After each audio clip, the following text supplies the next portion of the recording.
मराठा आरक्षण आंदोलनादरम्यान ज्यांनी आपल्या प्रियजनांना गमावले त्या कुटुंबासाठी एक अत्यंत महत्त्वाची आणि दिलासादायक बातमी. महाराष्ट्र सरकारचा एक मोठा निर्णय समोर आला आहे.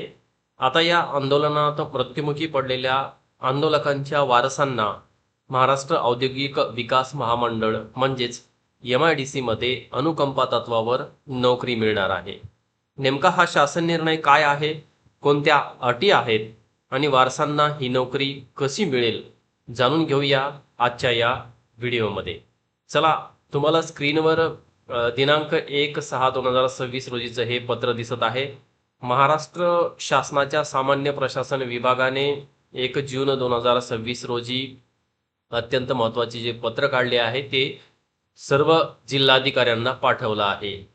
या पत्राचा मुख्य विषय आहे मराठा आरक्षण आंदोलनादरम्यान मृत्युमुखी पडलेल्या आंदोलकांच्या कुटुंबातील एका व्यक्तीला अनुकंपा तत्वावर नियुक्ती देणे. चला, हा निर्णय जो आहे तो आपण पाहू.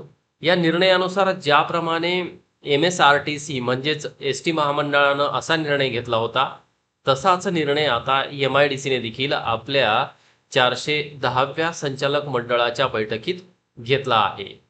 हा निर्णय त्या कुटुंबासाठी खूप मोठा आधार ठरणार आहे ज्यांनी या आंदोलनादरम्यान आपल्या कुटुंबातील कर्ता माणूस गमावला आहे. आता प्रश्न असा येतो की ही नोकरी नक्की कुणाला आणि कशी मिळणार. तर पत्रात स्पष्टपणे नमूद केलेलं आहे, जिल्हाधिकाऱ्यांनी मृत आंदोलकांच्या वारसांची योग्य शहानिशा करणे आवश्यक आहे. संबंधित वारसांची पात्रता तपासल्यानंतर जिल्हाधिकाऱ्यांकडून अधिकृत प्रमाणपत्र निर्गमित केले जाईल. हे प्रमाणपत्र मिळाल्यानंतर संबंधित वारसांना MIDC मध्ये अनुकंपा तत्वावर नोकरी मिळणे सोपे होणार आहे.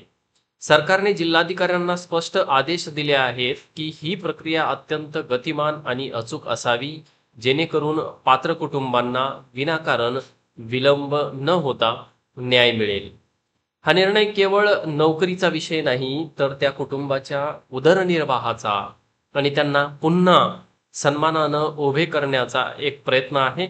शासन स्तरावरून सर्व जिल्हाधिकाऱ्यांना हे काम तातडीने पूर्ण करण्याच्या सूचना या पत्रामध्ये दिलेल्या आहेत. जर तुमच्या ओळखीतील किंवा संपर्कातील अशी एखादी कुटुंब असतील ज्यांना या निर्णयाचा लाभ मिळू शकतो, त्यांना ही माहिती नक्की पोहोचवा. जिल्हाधिकार्यालयाशी संपर्क साधून या प्रक्रियेची माहिती घेणे आता गरजेचे आहे. तर मित्रांनो, हा होता महाराष्ट्र सरकारचा महत्त्वाचा निर्णय. तुम्हाला या विषयावर काय वाटते कमेंटमध्ये नक्की सांगा.